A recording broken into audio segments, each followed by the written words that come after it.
Pendant la Seconde Guerre mondiale, après la défaite de 1940, la France s'est retrouvée aux mains d'un ennemi cruel et tenace, l'Allemagne du Troisième Reich. Et pourtant, des hommes n'ont pas accepté cette défaite. Ils se sont levés, ils se sont formés à Londres. Ils ont appris le maniement des armes. Et parfois, avec un vieux fusil de chasse, avec de l'imagination, du courage, ils ont réussi à bloquer des colonnes de l'armée allemande, à faire sauter des ponts, des lignes de chemin de fer. Peu après le débarquement du 6 juin 1944, le général Eisenhower, commandant de toutes les armées alliées, disait que la résistance en France avait fait le travail de 10 divisions d'infanterie. La France doit, et nous devons, un très grand tribut à ces gens derrière moi. Alors, c'est l'histoire de ces hommes, comme ceux du maquis Bir Hakeim, dont le mémorial se trouve derrière moi, que je vous invite à revisiter et peut-être à découvrir la résistance française. C'est après ça.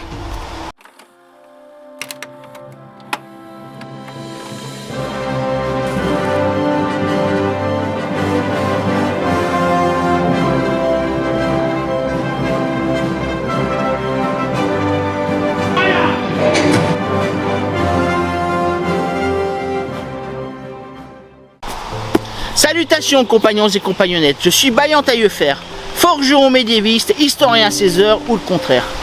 N'oubliez pas de vous abonner, de liker et de partager. J'ai besoin de vous pour continuer mon travail. Quand j'étais petit, j'avais un grand-père maternel qui avait été fait prisonnier par les Allemands en Bohème-Moravie et un autre qui avait fait la résistance dans le Nord-Pas-de-Calais, dans le réseau Voix du Nord. J'ai entendu plein d'histoires sur la résistance française. Et puis j'ai eu des films. Enfin, les trois qui m'ont le plus marqué sont L'Armée des Ombres, Le Franciscain de Bourges et La Combe Lucien. Mais il y en a énormément d'autres. Ce livre que je tiens, qui raconte l'épopée du maquis Bir Hakeim, lui appartenait. Comme tous ces hommes courageux, il parlait extrêmement peu de ses combats contre les Allemands. Et il a fallu que j'attende quasiment l'âge adulte pour que des compagnons FTP ou FFI me parlent de ses exploits. La résistance, c'est une des pages de gloire de la France et une des pages les plus sombres. Alors ici, je me trouve sur un mémorial dans l'Hérault, près de Mourez, qui évoque le sacrifice des guerriers du maquis Bir Hakeim. Si vous voulez connaître les combats de ce maquis en Lozère, à la parade, je ne peux que vous conseiller l'excellente émission consacrée au maquis Bir Hakeim de la chaîne Cévennes Rando Nature. Allez la voir, ça vaut le détour. La résistance, c'est une lutte à mort contre un ennemi implacable, le Troisième Reich. Les résistants ont fait du renseignement pour désigner aux Alliés le mouvement des troupes allemandes sur le sol français. Les bases militaires, comme les bases de V2 dans le Nord-Pas-de-Calais. Les dispositifs du mur de l'Atlantique, avec par exemple cette fameuse anecdote que l'on revoit dans l'excellent film comique Le mur de l'Atlantique, avec ce résistant qui est tapissier et qui va emporter dans un bureau allemand des plans du mur de l'Atlantique. Cette anecdote est rigoureusement exacte. C'est aussi du sabotage des locomotives, le sabotage de voies ferrées, de routes, de ponts. La résistance, à partir des années 1943-44, c'est le combat frontal contre des ennemis parfois 4 à 5 fois supérieurs en nombre. J'évoquerai l'histoire du maquis Bir Hakeim, l'histoire du maquis du réduit du Montmouchet, le réduit des Glières et le plus connu, le réduit du Vercors, en juillet 1944, avec son lot de souffrances et de malheurs qui s'est abattu sur les communes autour de Vassieux en Vercors. La résistance, c'est du courage, avec, pour certains, une préparation militaire. En Angleterre, avec l'aide d'agents de l'armée britannique, de commandos du SOE par exemple. La résistance, c'est le parachutage de médicaments, d'armements, de documents. C'est l'échange de documents et d'informations des réseaux français vers l'Angleterre pour les services secrets anglais. C'est le transport de personnages éminents venus en France pour organiser les réseaux de résistance. De l'Angleterre vers la France ou de la France vers l'Angleterre. La résistance, ce sont des grands hommes, avec le plus grand d'entre eux, Jean Moulin, dont nous évoquerons l'histoire et la conduite héroïque. La résistance, c'est évidemment le général de Gaulle, avec les premiers, les marins de l'île de Sein, qui l'ont rejoint. La résistance française, c'est l'implication de tous les mouvements politiques français, des mouvements d'extrême droite jusqu'au mouvement communiste. C'est la participation de combattants étrangers, de combattants espagnols, allemands, polonais, qui sont battus avec leurs camarades français. Être résistant implique un courage, une témérité, une imagination et la peur. La peur d'être dénoncé par des voisins, par des collabos. La peur de terminer torturé, fusillé, déporté dans des camps de concentration allemands. Toute ma jeunesse, j'ai entendu parler de noms tels que Ravensbrück, Dachau, Buchenwald. Ce sont de grands hommes tels que Jean Moulin, le plus connu, dont nous ferons l'évocation. Mais il y a aussi Pierre Brossolette, Henri Freinet, le colonel Rémy. Au début, il y a la résistance de l'armée, mais pas l'armée de Gaulle, l'armée du maréchal Pétain. Certains éléments qui ont refusé la défaite et qui ont refusé la collaboration. Ces hommes ont fondé ce qu'on appelle l'ORA, l'organisation de la résistance armée. Des soldats qui ont maquillé des chiffres, qui ont caché des munitions, des canons, du matériel de guerre.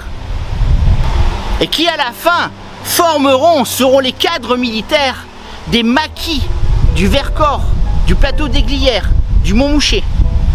On peut citer les noms du général Delestrin et du général Frère, qui sont tous les deux morts en déportation. Ce sont des camps de concentration, avec ce que l'on appelle les Nacht und Nebel, nuit et brouillard, c'est-à-dire ces personnes, ces résistants que l'on fait disparaître définitivement, dont on ne retrouvera plus le nom et qui mourront en déportation. Nous irons voir le camp de concentration pour étrangers du Vernet en Ariège et celui en Alsace du Struthof. Alors, cette série sur la résistance, elle va nous occuper un très grand moment. Parce que des livres, j'en ai énormément sur la résistance. J'en ai une trentaine sur la grande histoire de la résistance. J'en ai sur l'épuration, sur les grandes énigmes. J'en ai sur l'histoire noire de la résistance. Il faut aussi évoquer le Troisième Reich et ses forces de sécurité qui vont traquer implacablement les résistants. J'ai nommé évidemment la Gestapo, la Geheimstaatspolizei, la police secrète d'État. Les hommes au chapeau de feutre et à l'imperméable en cuir.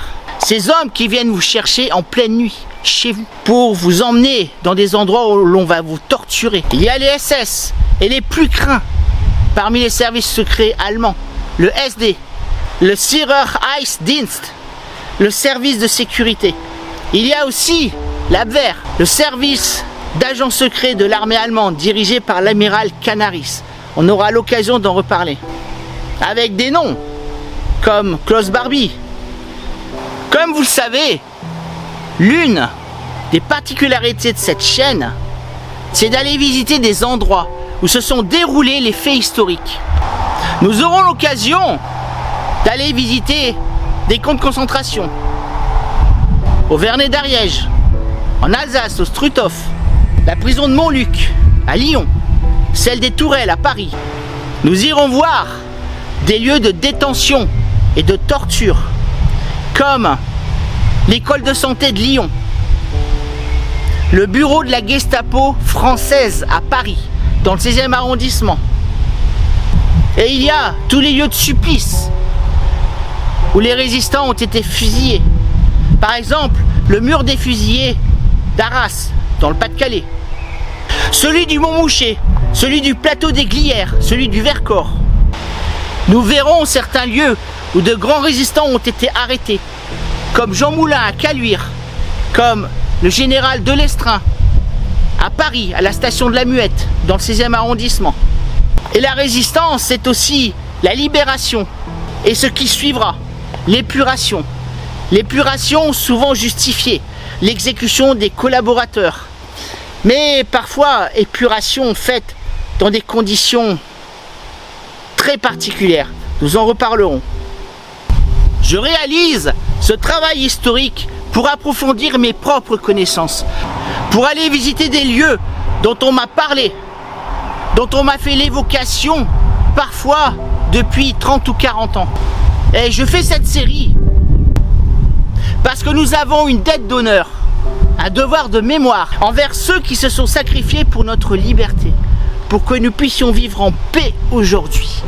Et je le fais notamment en direction des jeunes qui parfois ont oublié cette page tragique mais glorieuse de notre histoire de France du XXe siècle. Et pour terminer cette présentation, je reprendrai ce qui est écrit sur le mémorial en haut et qui m'avait profondément troublé la première fois que je l'ai lu lorsque j'avais 12 ans. Dites à nos jeunes qu'il ne faut pas désespérer de la vie.